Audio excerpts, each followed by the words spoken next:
Hey guys, it's me, Buster Green, and I'm going to get back into reviewing Dead Demons Dededede Destruction. And yeah, Dededede has been sort of my anime of the year, but despite that, I've been reviewing it mondo out of order.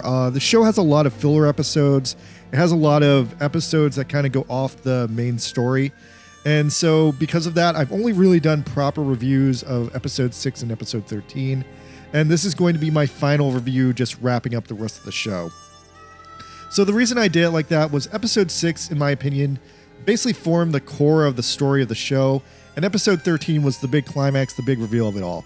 So all the other episodes outside of that have just kind of been mostly filler and character build-up moments, and I think the one thing messing up the story is apparently this adaptation is out of order. Now, someone presented me with a manga-accurate viewing order and says that the best way to watch the show if you're a new viewer is to watch it like this. And after seeing the show as a whole, I think I'm semi-inclined to agree with it, even though watching this way would be a massive headache. Maybe you should just read the manga first. I feel like that's kind of the way the show was intended. Mostly because when I originally watched the first episode, episode 0, Zero set some really high expectations for the series and also overemphasizes the alien revival mechanic, which only really comes up twice in the series. I think it definitely would have hit better if episode 0 had dropped after episode 16, because episode 0 is really more like episode 16 and a half, and it sits very, very squarely between episode 16 and 17. So yeah, going forward, I'm just going to act like episode 0 came after episode 16 and before episode 17, because if I don't, it's like a mindfuck trying to explain it.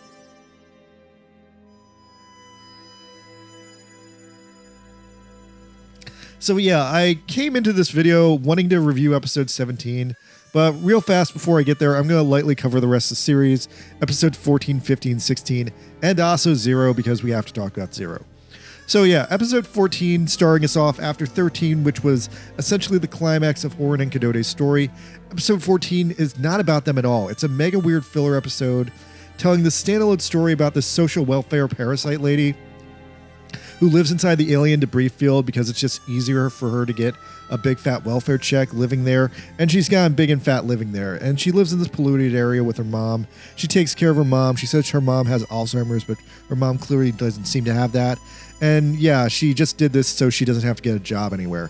Anyway, this reporter's following her around, doing a documentary about her to give her even more money, and she's kind of doing an expose on her life, but like, as the reporter's like following her around, it becomes really clear that she's like exaggerating the effects of the debris on her, and she's basically just doing all this shitty stuff to maximize her welfare checks.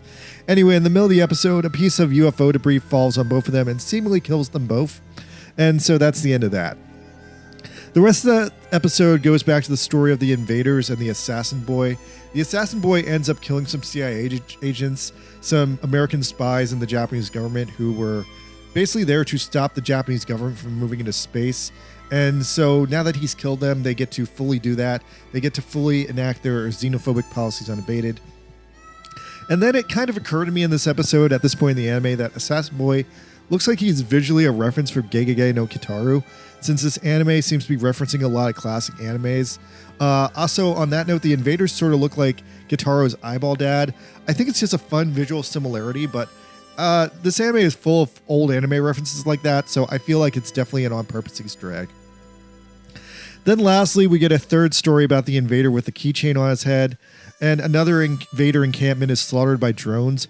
I feel like I should grimly point out that the slaughter that is being depicted is the same kind of drone warfare currently being waged in the Russia-Ukrainian war, and that civilians are being murdered like this every day, and that feels too specific to the modern day events that it can't be a coincidence. Anyway, after this, the invader with the keychain seemingly dies, but maybe he goes to heaven. But also, based on the visual language of the show, it's possible that his soul transferred to another timeline with the invader check. That's what I want to think happens after seeing the end of the show, but it's hard to fully say because it's ultimately never clarified. So if you think he's dead, he's dead. If you think he survived, he survived. This moves us on to episode 15, where we get back to the main plot. So, randomly, while reviewing Oren and Kadode's past again for some reason, Uba randomly gets called out by the Isobeyan alien. The Isobe alien has a weird, almost fourth wall breaking moment where he randomly reveals to Uba that the way to defuse the alien mothership is that it has a password. And he does this on the basis that he feels like someone would eventually use his technology to see him. And so he reveals to Uba that the password is friend. Meanwhile, at the same time, the Japanese government finally makes their big move and essentially gets taken over by this deep state cabal of random people in power who want more power. The majority of the government plans to flee to space, and the prime minister gets a talk down. He gets downgraded. He gets turned into a meaningless figurehead, and he's not happy with that. Meanwhile, at the same time, the terrorist cell that Futaba was in makes a move to assassinate the prime minister, but when they go to assassinate him, he ends up not being there because he decides, fuck all that, he's too base for that, and he randomly ends up fully abandoning his prime minister position, only to get ultimately replaced by an AI deepfake by the space Japanese government. Hilariously, though, after that, the Japanese government flees into space, and it takes the terrorist cell with them. This is honestly an awesome plot line, but it never has a satisfying payoff, but damn, that's kind of funny. Anyway, meanwhile, the girls have a cliche Bikini Babe beach filler episode. Uba eventually leaves to defuse the mothership, but Oren goes a little crazy and pulls a gun on him. What the hell? He and Oren have a face-off and randomly almost kill each other over it, but he blasts her with the sonic screwdriver and runs off. Wow, I gotta say, episode 15 is another amazing fucking episode for this show. 15, while mostly focusing on the Japanese government and the role they played in the story, really puts into juxtaposition these insane ideas about what exactly is a president and do they matter at all in the end? Because basically what happens here is the Japanese deep state makes a big play here, and they replace the prime minister with this AI deepfake, and that's kind of nuts. When you really get down to it, if the president was an AI deepfake, could you know? Have you ever actually seen him? That's pretty baffling and insane to think about. But so then there's also the irony here that there's this whole terrorist group who thinks that killing the president would change anything, when at this point it seems like he's not even in power anyway, and that's the main reason he resigns at the end. In fact, they even have a specific frame that kind of shows how based the prime minister was in this world. But it's kind of fucked up that even though he was so based, he actually had no control over his government. So yeah, 15 is just a mind-boggling episode, and it's so fucking good that we've got satire in this level here. So that brings us to episode 16. 16 is the climax, and in my opinion, the real ending of the show. It's not really the real climax because it's just the climax of the main story and Uba's storyline, but Uba wasn't the main character of the story. Kadode and Oren was, but their story already climaxed in episode 13, and now they're kind of just along for the ride. Anyway, so Uba decides to be a hero. He decides to save this human race. He goes to the mothership. He fixes the mothership as it's collapsing on Tokyo. And as it's collapsing, it's releasing these deadly genocide bubbles that apparently just exterminate life on contact. Gegege no Kitaro shows up, and he wants to stop Uba. He wants the bubbles to come out. He wants to genocide the human race. But Uba manages to work around him, and finally some of the remaining invaders show up and knock Kitaro off the mothership. Now, the genocide bubbles finally crash in the world, and they do seem to kill a large amount of the human population in some major cities before they finally dispatched by the mothership. The mothership explodes. Uba successfully defuses the reactor inside, and it reduces Tokyo to a smeltering crater. Countless NPC characters die, including Oren's fat brother. But meanwhile, Kadode and Oren are okay because they're out in the countryside somewhere. And Oren finally reveals that she's fully in love with Kadode, and she kisses her. Kadode is flattered, but Kadode is way too straight and man-horny for that, so she fully rebukes Oren, but they stay best friends because they are best friends. So yeah, in the last few minutes of 16, Uba gets rescued by the military. But meanwhile, Kadode and Oren once again confirm that as long as they're together, they can live forever. And fuck, I don't think I've seen a better ending of an anime ever. And I don't think I've ever seen a better anime that has had an episode like this that should have been the last episode. But unfortunately, it's the second to last episode. So to be honest, like I said, episode 16 was the ending of the series for me. Episode 16 was really where the story stopped being good or was the most good. Episode 16 honestly leaves off on a hopeful but serious and climactic note. It has a great ending. It reminds me of the ending of Evangelion 2.2.2. It kind of wraps up everyone's story so nicely, and in a lot of ways, I would have been so happy if the series had ended on 16, because 16 is, in my opinion, the best ending the series could have had. But unfortunately, there is a 17, and 17 just deflates and de-escalates everything that 16 accomplished. And damn, I can't remember a series that's dropped the ball quite as good as this. Because otherwise, I would have said the series was a 10 out of 10 if 16 had been the last episode. But unfortunately, there's a little bit more that brings the series down to just not as good as a score. Like, they overextend the story. They did that Lord of the Rings thing where it went on too long. And so, yeah, after 16, the story weirdly fully revolves around back to episode 0. So if you never saw episode 0, 0 is the first episode of the show. It reveals that after society went full post-apocalyptic, Kadode's dad was revived by the invaders into the chaos of all this post-apocalyptic world. And yeah, he's with some survivors. He's living in this alien post-apocalyptic world. And he randomly gets saved by Makoto, who just runs into him somewhere in the wild. Now, Makoto's storyline never gets wrapped up satisfyingly. You find out in this timeline he sadly was never able to fully live as a beautiful woman because this apocalypse happened.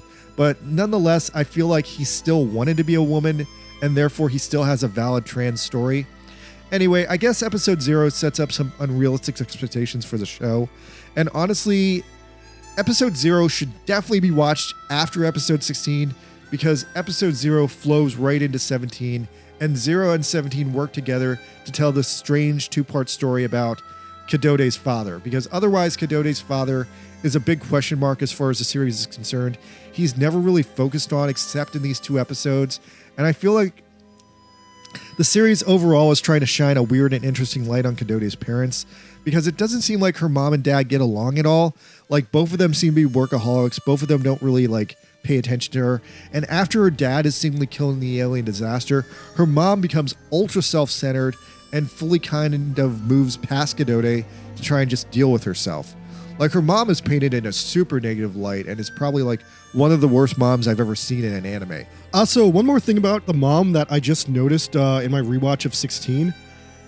In 16, there's only 2 cuts where Kadode's mom comes back, and it's genius that in these 2 cuts, they completely and utterly beautifully wrap up Kadode's mom's storyline. The only appearance of Kadode's mom in 16 is that she's living in exile on the farm commune where she moved to, and she attempts to call Kadode during the disaster, but her phone gives her an error message that she's unable to connect to Kadode. That's literally the end of her story arc. Her story arc is that she completely failed to connect to her daughter, and that's all she has in the end. The realization that that is their relationship. That is so fucking deep and beautiful, and I fucking love that. This is once again why 16 was a great place to end the show on. Now, on the flip side, while her dad isn't painted in a super positive light either, he's mostly depicted as a man who is just consumed by his work as a manga editor, barely has time to bathe and shave, and even though he loves his daughter, he's never really there for her. Alright, so by the way, I wasn't planning on reviewing episode 0, but I decided to because, holy shit, episode 0 is probably one of the weirdest episodes I think I've ever seen in an anime. What they essentially did in episode 0 is they gave you the ending of the show before they gave you the show. And in that way, episode 0 is just so hard to wrap your head around. So like I said, originally watching the show with 0 first, it gave me some weird preconceptions for what the show would be. And now that I'm watching 0 again at the end, because I realize that 0, for all extents and purposes, shows the ending of the show's timeline, it's kind of baffling. They bring up all these elements in episode 0 that don't really matter because they only exist in the second timeline. The whole asterisk thing, that was barely established at the end of episode 16, and 0 is the only episode that actually deals with it. And then there's also the fact that the New Japan Harmony group formed out of Kitaro's terrorist activities, and he's now acting as a cult leader there. And then on top of that, the space Japanese government oppressing everyone with the Fujin robots, that's so much better established in episode 0. And in all the other episodes, it's not really a thing, because episode 0 is the only real episode that dwells in the post-apocalypse timeline. So that honestly kind of pisses me off, because I really was kind of hoping there would be more episodes in the show dealing with the post-apocalypse timeline. especially because apparently, according to episode 17, Kedode and Oren got down to some really cool shit in this time period. So I'm honestly mega disappointed that Zero set a lot of like expectations for where the show could go, and it never went there. So that fucking sucks. So anyway, in episode 17, we pick up seconds after episode 0 ended on the timeline. Kedode's dad meets Makoto, and they have a significant conversation. I don't think they've ever actually met before this, but anyway, Makoto gives Kedode's father the alien tech that allows him to see a complete mental rewatch of the entire show, and he finds out all the drama. He finds out about alternate timelines. He finds out that Kedode committed suicide in the original timeline. He finds out that Oren saved Kedode in the second timeline but caused an alien invasion. And Kedode's dad has this massive holy fuck come to Jesus moment over this. He learns, holy shit, he's been a bad dad. He let Kedode feel like she was unloved, and holy shit, Oren's friendship saved Kedode's life. So we get this random, seemingly important plot point that Kedode turned the boys in the school into a demon fan club. And this kind of matters because apparently the demon fan club is still a thing as she's an adult in this timeline. And so anyway, then Makoto tells this incredibly unsatisfying storyline that after this, apparently Kedode and Oren grew up to become these badass girl mecha pilots. Like, that sounds interesting as fuck, but they don't really show any of it. They completely gloss over the storyline. And I want to say that ultimately, you see them zooming around in robots, but it seems like they ultimately die fighting a series of escalatingly large mobile armors made by the Japanese space government, who apparently just became an overall threat to the Earth. We also get another moment with Kitaro, and is that the fat lady from episode 15 with him? Anyway, Kitaro seems like he still wants to take over the world, and eventually the mecha army shows up to defeat him, but ultimately he and the mecha army are easily dispatched and die when the space Japanese government nukes Nagoya with their giant laser, so that's the end of them. They're just easily erased by a laser beam. So then it's confirmed that the Japanese space government thinks Kedode and Oren died in some kind of a skirmish. They also mentioned that they were aligned with the American Liberation Army, who was trying to liberate Japan from them. And then we go back to Kedode's dad, who doesn't know this information, but seems to randomly just come to the conclusion that they must be dead. And Kedode's father decides, fuck it, if they're dead, he's got nothing to live for. So he decides to try and move on to a third brand new timeline. And I kind of hate this. I hate the way they handle this. I wish they had just like fully explored Oren and Kedode as mecha pilots, or I wish they had stopped the story in episode 16 and dealt with this later, because I don't like the story that they tell in 17. So Uba comes out of nowhere. He reunites with Makoto. Makoto is moved to tears to see Uba, and that's unfortunately the end of the second timeline. So then Kedode's dad moves on to this third time. The third timeline has 3 significant differences from the first 2 timelines. Major difference number 1, Kedode now has green glasses, so you can tell that this is a new timeline. I'm not sure if this also means that Kedode's favorite color changed in every timeline, but in timeline 1, her glasses were yellow, timeline 2, they were red, and now in timeline 3, they're green. So here we go, new timeline, new Kedode. Difference number 2 is that there are no invaders. The invaders just never came up in this one. They never landed on Earth. And otherwise, I assume if they had landed on Earth, we would have gotten most of the same details of Timeline 2 again, but somehow they just never show up in this one. And finally, difference 3 is that randomly, Isobeyan doesn't exist. Isobeyan has been replaced by an eggplant beaver named Zubdachi. And yeah, so anyway, after all this, Kedode's dad is suddenly the big hero and the focus of this episode, and he has this massive come to Jesus moment where he actively encourages Kedode to become friends with Oren, knowing that Oren will save Kedode's life. Now, this is some majorly good dad work, and it shows that just by Kedode's dad being a more attentive, good dad, attentive of Kedode's needs for a single fucking day, he saved her entire fucking life. He saved the entire fucking world. He stopped Kedode from committing suicide. And yeah, just for one day, he was a good dad, and that one day made all the difference. But still, I'm kind of like, besides myself, that since the story was so much about Oren and Kedode, I kind of don't get that the deadbeat dad comes out of nowhere and gets to be the big hero in the end. But whatever, that's the ending they went with. I just don't like it. Even though I do think it's cool for the dad to be a hero in the end, I don't think it does justice to the story that the dad was never really in the story and then shows up in the last episode and fixes everything. After that, we get a full play out of the third timeline. So the aliens never arrive. 4 years pass and it's business as usual. Dededede eventually gets into college. She does still hook up with her cringy high school teacher. They try to make it official, but honestly, it seems like he's just using her and he's not that into her. So I don't know why she's still with him. It seems like she just genuinely loves him, so she won't leave. Dededede eventually grows up to be a fine-ass middle-aged woman with some awesome green hair highlights. She eventually takes over her dad's job working as a manga editor. In a twist straight out of the 1990s Super Mario Bros. Movie, Dededede basically pitches her dad's manga editor the idea of this very series, that the series would basically just be a reboot of Doraemon, but with serious consequences.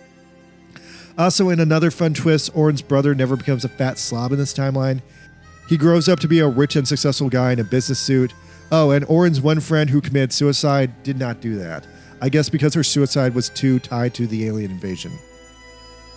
The other major difference is that the Fujin robots that became Japan's main killing drone machines end up coming into existence in the third timeline as these Tamagotchi with minion body dudes, because Oren apparently grew up to be a corpo robot programmer and made them like cute little pets. It's kind of a twist out of nowhere, but it's not a huge stretch because she did become a robot pilot in the other timeline. But again, all these facts were just established in this last episode, so it feels like it's out of nowhere for me. In probably one of the most on-the-nose and interesting moments of the final episode, Dededede tries to think of a way to reboot her manga again, and one of the discarded ideas she doesn't go with is to reboot the manga as straight-up Doraemon with 2 N's so she doesn't get sued. But yeah, straight-up Doraemon finally gets name-called in the show, and that's amazing. The whole show has kind of been dancing around the idea of Doraemon, and the fact they actually finally got into it at the end is a real nice meta Easter egg. Like, it seemingly confirms that the Doraemon timeline is actually a fourth timeline beyond this one, where none of this shit happened at all, and that's the timeline we live in, and that is a great meta final Easter egg, since the entire show has been dancing around the idea of Doraemon. I fucking love that. That's awesome. Anyway, so then Oren and Dededede hang out. Oren comes pretty hard onto Dededede with some sexual tension, saying that she loves her and that she should show her tits. But once again, Dededede is way too straight for all that, and she just like starts going man crazy. They have some random sexual tension with each other again, and seemingly their sexual tension tries to cause this like weird time paradox phenomena where they suddenly hear the ghosts of their alternate selves from the second timeline, the ones that were dead mecha pilots, and then magically the Isobeyan manga manifests itself from the second timeline into the third timeline, and that doesn't make any sense. You just have to accept that it's some bullshit time paradox ending. But yeah, that's the ending. Kind of weird, kind of funny, kind of bullshit. It's been a few days since the ending dropped, and it's taken me a few days to stew over why I hate this ending, but goddamn do I really hate it. And it's occurred to me, here's why I hate it. So throughout the entire show, we've seen 3 different timelines, and the only thing that's been consistent from timeline 1 to timeline 2 is Oren. We've been following the same Oren since the start of the show. Oren saw Dededede died, and then reset to the second timeline. And so that's the only consistent thing we have about the show is Oren. In the way that Oren is always there for Dededede, we as viewers were always there for Oren, who was the same Oren for every single episode of the show. Except in 17, she and Dededede are killed off screen as mecha pilots, and we don't even get to see that, and that fucking sucks. Like, again, we watched this whole show with the promise that the show tells the story of how these children became adults, and then technically, yeah, the last episode delivered on them being adults, but it didn't deliver the versions that we had come to know and love and who had struggled and gone through everything. Like, this ending is bullshit because it's pretty much the same bullshit logic as, oh, it was all a dream. Everything was okay. They grew up happily ever after. And this show didn't fucking earn that happily ever after. Like, this was a gritty and grim show about all these fucking tragedies. And what makes it even worse is that it was all supposed to be an analog for the pandemic, which we did all live through. So, like, that's in many ways spitting on our faces that we survived the pandemic just to be like, oh, actually, none of this ever happened. Everyone got a happy ending. No one committed suicide. No one got killed. No one got crushed under a fucking spaceship. They all were fine, and they all grew up to get meaningless corporate jobs. Like, fuck that. Especially because, like, the Anton we'd, like, grown up with throughout the series was so wild and crazy that I could never see her becoming a corpo sellout like that. I could definitely see her becoming a badass mecha pilot, but yeah, like as it is, like the events of the third timeline seem so disconnected, as well as the fact that Kadode's dad is suddenly the hero, that I just hate 17 so much, and I feel like we got robbed from seeing the true ending of the series, where they did become mecha pilots, and they did go on to try and like deal with the space Japanese government. That's another thing. The fucking last episode still ends with Makoto, Futaba, and Uba in the second timeline still locked in eternal war against the space Japanese government. And that still has like no satisfying payoff. So goddamn, like, the more I think about it, the more I really hate episode 17 for all the ways in which it failed to deliver the ending I was expecting, and it arrived at the ending it promised in the cheapest way possible. I'm kind of pissed that they never revealed what happened with Makoto in the third timeline. I feel like Makoto probably would have been living as a woman, but they never really get into it. But yeah, so that's Dededede. I really hated episode 17, despite the fact I utterly loved the rest of the show, aside for a couple of filler episodes that they probably could have cut out. I totally would have scored the show higher if it had just ended on episode 16, because 16 essentially ends the main timeline. I think episode 16 left things optimistically open-ended, but yeah, going into 17 kills off Kadode and Anten as mecha pilots, and that's such a fucking waste. Like, I would have straight up watched a whole second season of the show that could have just been just about them being mecha pilots and like fighting the space Japanese government. But I guess that wasn't the point of the story they were telling. Still, I'm pretty interested in checking out the manga of the series after the fact, because I hear the anime adaptation was a little bit flawed, and I honestly really just mostly want to read Isobeon because Isobeon looks hilarious. But yeah, overall, Dededede is still probably the best anime that did come out this year. Best original anime of the year. And I feel like we need more of that, as like, especially in America, like they're cracking down on original stories and all we're getting is like sequels to stuff that came out in the 80s. So yeah, even though the show had a bad ending and even though it had a couple of bad filler episodes, it was still a really good series. And it's probably the best series I saw this year. So yeah, if you want a good anime, Dededede is a good anime. All right, I was Moonbuster Green. I need to get back to playing Gundam Breaker. Oh, by the way, that reminds me, I started a Twitch channel. If anyone has Twitch, please follow me because I need 50 followers to get monetized. And right now I'm only 45 away, so help me out. All right, good night, everybody. I'm going down to fight all those Gundams.